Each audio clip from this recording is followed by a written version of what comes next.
మిత్రులారా నమస్కారం. నేను మీ డాక్టర్ చిరుమామిళ్ళ మురళి మనోహర్. కథా సంహిత అనే ఈ కార్యక్రమాల పరంపరలో మనం ఎన్నో అద్భుతమైన విషయాల్ని తెలుసుకుంటున్నాం. ఈ వీడియోలో కూడా మనం ఒక ముఖ్యమైన విషయం గురించి మాట్లాడుకోబోతున్నాం. ఇదే వ్యాకులతను ఎలా జయించాలి. ఎంతో ముఖ్యమైన ఈ విషయాన్ని ఒక చక్కని కథ ద్వారా ప్రారంభిద్దాం.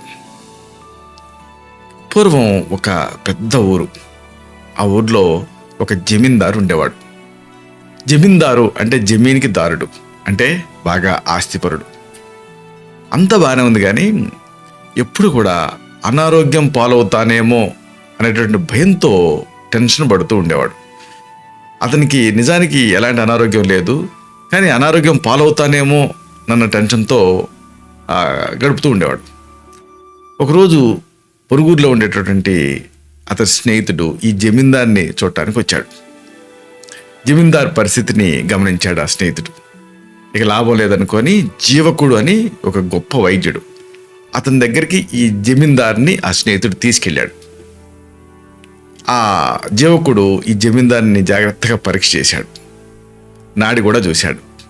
చూసి ఒక నిర్ణయానికి వచ్చిన వాళ్ళగా చిన్నగా నవ్వి, మరేం కంగారు పడకండి, మీ నాడి ప్రకారంగా మీరు 80 ఏళ్ల వరకు పూర్తి ఆరోగ్యంతో ఉంటారు అని భరోసా ఇచ్చాడు. జమీందారు వెంటనే, వైద్యాచార్య, కంగారు పడకుండా ఎలా ఉండమంటారు?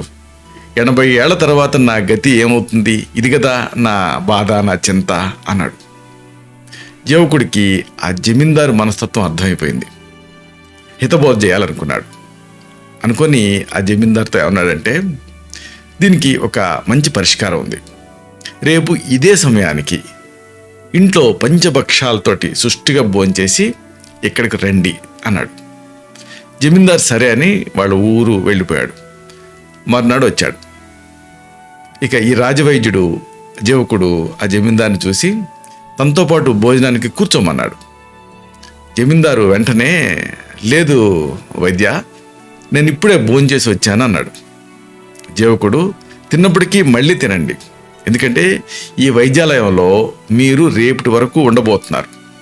ఈరోజు రాత్రి ఇక్కడ భోజనం అనేది ఉండదు అన్నాడు.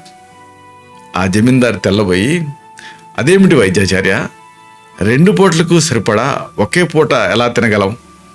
అంటే మళ్ళీ రాత్రికి ఆకలి వేస్తుంది కదా అన్నాడు. అప్పుడు ఆ జీవకుడు నవ్వి, మరి నువ్వు 80 ఏళ్ల తర్వాత వస్తుందో రాదో తెలియని ఒక అనారోగ్యం గురించి ఇప్పుడు నుంచి ఎందుకు ఆందోళన పడుతున్నావు అన్నాడు.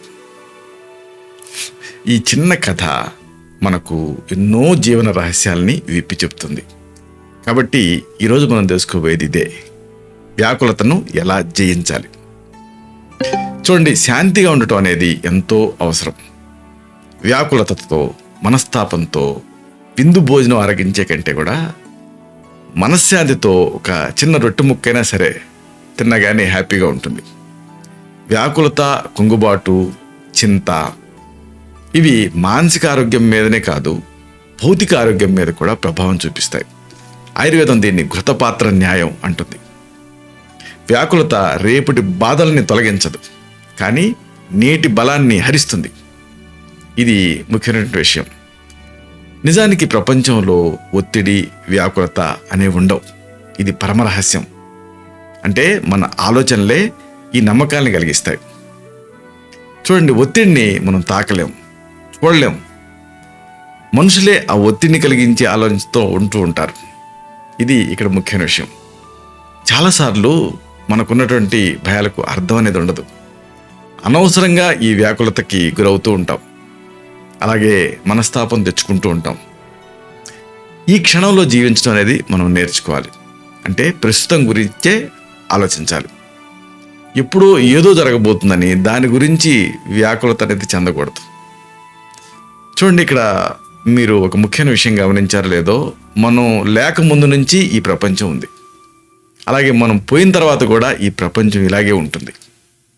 మన ఆలోచనలు సక్రమ మార్గాన్ని పెట్టుకోవటం ఇక్కడ ముఖ్యం. ఇక్కడ ఇంకొక విషయం మీరు గమనించారో లేదో, పశుపక్షాదులు కూడా రేపటి గురించి టెన్షన్ పడవు, చింతించవు.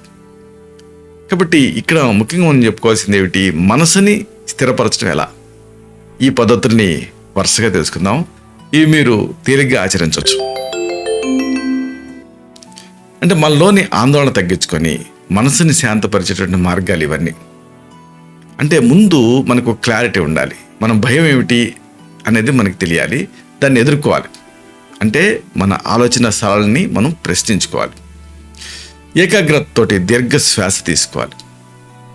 ఈ శ్వాసకు ఒక పద్ధతి ఉంది. 4 లెక్క పెట్టుకునే వరకు కూడా శ్వాస తీసుకోవాలి. 4 లెక్క పెట్టుకుంటూ మళ్ళీ ఆ శ్వాసని వదలాలి. అంటే కంట్రోల్ ఉండాలి శ్వాస మీద. అలాగే సువాసనలు కూడా ఆందోళన తగ్గిస్తాయి. అగరవత్తులు, లావెండరు, చందనం, మల్లెలు ఇలాంటి సువాసనలు మనసుని శాంతపరుస్తాయి. ఇంకా వాకింగ్, 15 నిమిషాలు నడవచ్చు, లేదా ఒక 20-30 నిమిషాలు యోగా చేయొచ్చు, మేలు చేస్తాయి ఇవి. అలాగే ఏదో ఒక వ్యాయామం చేస్తే కూడా ఆందోళన తగ్గుతుంది, ఎండార్ఫిన్స్ రిలీజ్ అవుతాయి. ఇంకొక ఉపాయం, మీ ఆలోచనలన్నింటినీ కూడా ఒక పుస్తకంలో రాసుకుంటే మీకు ఒక క్లారిటీ ఉంటుంది, ఆ వ్యాకులత దూరం అవుతుంది. అలాగే ఇతరులతోటి కలిసిమెలిసి ఉండటం కూడా వ్యాకులతని తగ్గిస్తుంది. అన్నిటికీ మించి ఇలాగా సోషలైజ్ అవటం వల్ల ఒంటరితనం దూరం అవుతుంది. ఇక ఇంకొక ముఖ్యమైన విషయం, ఆహారంలో మార్పులు కూడా ఆందోళన తగ్గటానికి దోహదం చేస్తాయి. అంటే కొన్ని రాజసాహారాలు ఆందోళన పెంచితే, కొన్ని సాత్విక ఆహారాలు ఆందోళన తగ్గిస్తాయి. Lemon balm, ashwagandha, green tea ఇలాంటి ఉత్పత్తులు ఆందోళనని వ్యాకులతను తగ్గించడానికి సహాయపడతాయి. అయితే వీటిని కొన్ని నెలల పాటు రెగ్యులర్గా వాడుకోవాల్సి ఉంటుంది. మిమ్మల్ని ఆందోళనకి వ్యాకులతకి ఏవి గురి చేస్తాయి అనేది మీరు గమనించండి, వాటిని దూరంగా ఉంచండి. ఒత్తిడితో కూడినటువంటి పని విషయంలో మీరు మార్చలేని విషయాల్లో మారే విధంగా వాటితో ఎలా వ్యవహరించాలనేది ఆలోచించండి.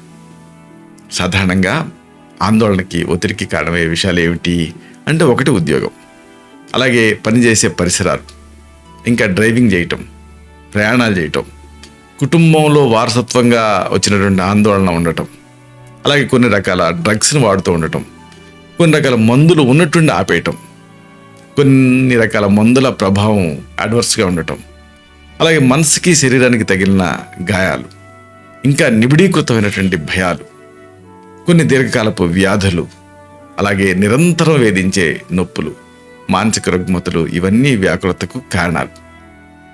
కాబట్టి వీటిని పరిష్కరించుకోవాలి, కానీ వీటి గురించి ఆలోచించి భయపడకూడదు. అలాగే నమ్మకమైన వ్యక్తితో మీ ఆలోచనను పంచుకోవచ్చు కూడా. ఇంకా స్టిమ్యులెంట్స్ అంటే కెఫీన్ ఉండేటువంటి కాఫీ లాంటివి తగ్గించాలి. కళ్ళు మూసుకొని ఒక 100 దాకా లెక్క పెట్టడం కూడా వ్యాకులతను తగ్గిస్తుంది. ఒక పెప్పర్మెంటో, చూయింగ్ గమ్మో ఇలాంటివి నోట్లో పెట్టుకొని నవ్వులుతూ ఉండాలి. అలాగే మీకు ఇష్టమైన మీ పెంపుడు కుక్కతోటో, పిల్లితోటో గడపాలి. మంచి సంగీతం వినాలి. ఇంకా కొన్ని అంశాలు అంటే బి కాంప్లెక్స్, వైటమిన్ ఈ ఇలాంటివి ఉండే ఆహారాలను కూడా తీసుకోవచ్చు. ఇవి వ్యాకులతను తగ్గిస్తాయి. అన్నిటికీ మించి కోడళ్ళు అత్తల గొంతు నులివేటటువంటి టీవీ సీరియళ్ళు ఉంటాయి. వాటిని సీరియస్గా సీరియస్గా చూడకూడదు. ఇలా చేస్తే ఈ వ్యాకులత నుంచి మీరు దూరం అవుతారు. ఇలాంటి మరిన్ని ఇన్ఫర్మేటివ్ వీడియోస్ కోసం ఈ ఛానల్ని సబ్స్క్రైబ్ చేసుకోండి. అలాగే ఈ వీడియోలో అప్లోడ్ అయ్యి అవడంతోనే ఆ విషయం మీకు తెలియడం కోసం బెల్ బటన్ని క్లిక్ చేయండి. అన్నిటికంటే ముఖ్యంగా ఇలాంటి మంచి విషయాలు 10 మందికి ఉపయోగపడటం కోసం ఈ వీడియో తాలూకు లింక్ని మీ సర్కిల్స్తో షేర్ చేసుకోండి. శతం జీవ శరదో వర్ధమానః, శతం హేమంతాన్ శతం వసంతాన్. 100 శరత్తులు, 100 హేమంతాలు, 100 వసంతాలు వర్ధిల్లుతూ జీవించండి. Stay healthy, stay happy, be positive, keep smiling, stay safe. Love you all. శుభం.